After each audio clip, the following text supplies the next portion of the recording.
ପାଟିକିରି କହିଲ। ଆଚ୍ଛା କଣ ଦେଖୁଛ?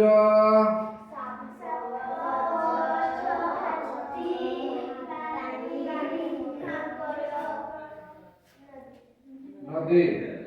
ଆଚ୍ଛା ଏଇ ଯାହା ଦେଖୁଛ ତମ ଗାଁରେ ଅଛି କି ନାହିଁ? ଏଇଟା କୋଉଠି ଅଛି? ଜଙ୍ଗଲରେ ଅଛି। ଜଙ୍ଗଲରେ ମାନେ ସବୁ ରହୁଛନ୍ତି। ଆଚ୍ଛା ଠିକ ଅଛି। ଆଉ ଟିକେ ଆଗକୁ ଯିବା ଆମେ। ଏଇ ଦିଗି ଆସିଲା ଭାଇ ଏବେ ସମସ୍ତଙ୍କୁ ଦେଖାଯାଉଛି। ଆଚ୍ଛା ଏଇଟା ଦେଖ ତ ଏଇ ଫାଳରେ ଏଇ ଫାଳଟା ଦେଖ। ଏଇଟା କଣ ଦେଖୁଛ? ଏବେ ଦେଖିଲ ଜଣେ ଜଣେ ଜଣେ ଜଣେ କହ। ତୁଇ ଝିଅ କଣ ଦେଖୁଛୁ? ବର୍ଷାରେ ହଉଛି ନାଇଁ। ଆଉ କିଏ କଣ ଦେଖୁଛି? ତୁ ଝିଅ କହିଲୁ ଚିତ୍ରରେ ପାଣି କଣ କହୁଛି? ମାଛରା ପହଁରୁଛନ୍ତି ପାଣି ଭିତରେ ଦେଖୁଛନ୍ତି ପହଁରୁଛନ୍ତି ନାଇଁ କି? ତୁ ଝିଅ କହିଲୁ କୋଉଠୁ ପଡୁଛି? ଗଛରୁ ପତ୍ରଡିମା ପଡୁଛି। ଆଉ କିଏ କଣ ଦେଖୁଛ କିରେ?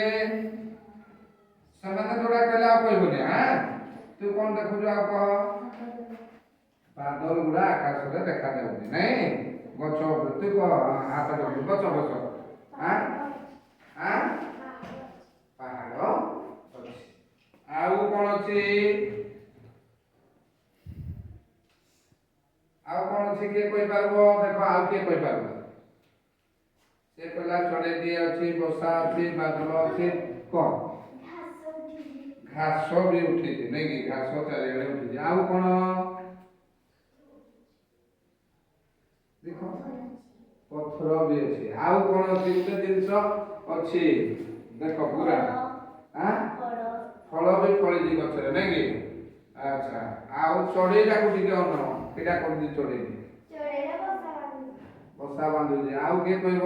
ଚଢେଇ ବସା ବାନ୍ଧୁଛି କି ଆଉ କିରା କରୁଛି? ଦେଖ ଅଣ୍ଡା ଅଛି। ତେଣୁ ଚଢେଇଟି ଅଣ୍ଡା ଅଛି। ଆଚ୍ଛା ଏଇଟିକୁ ଯାହା ଯାହା କହିଲ କିଏ ଲଗେଇକିରି ଗୋଟିଏ ଗୋଟିଏ ବାକ୍ୟ କହିପାରିବ? କହିଲ ଦେଖି।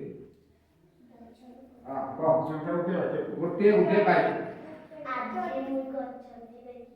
ଏଇଟା ଆଜି ମୁଁ ଗଛଟି ଦେଖିଲି।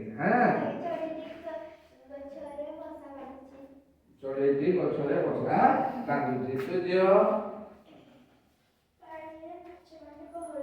ପାଣିରେ ମାଛ ମାନେ ପହଁରୁଛନ୍ତି। ଏମିତି ଆମେ ଦେଖ ଏମିତି ଆମେ କିଛି ନ ଦେଖିକିରି ମୁଁ ଏବେ ପ୍ରଶ୍ନ ପଚାରିଲେ କହିଦେଇ ପାରିବ? ଆଚ୍ଛା ଚଢେଇଟି କେଉଁଠାରେ ବସା ବାନ୍ଧୁଛି?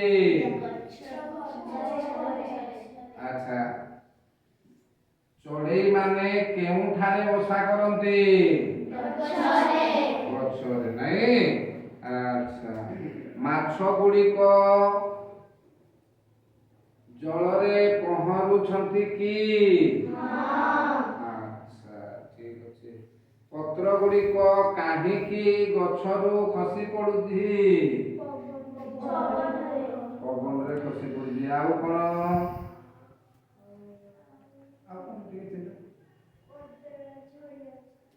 ଶୁଖିଗଲାରେ ପଡି ଦଉଛି ନାଇଁ କି? ହଉ ଠିକ।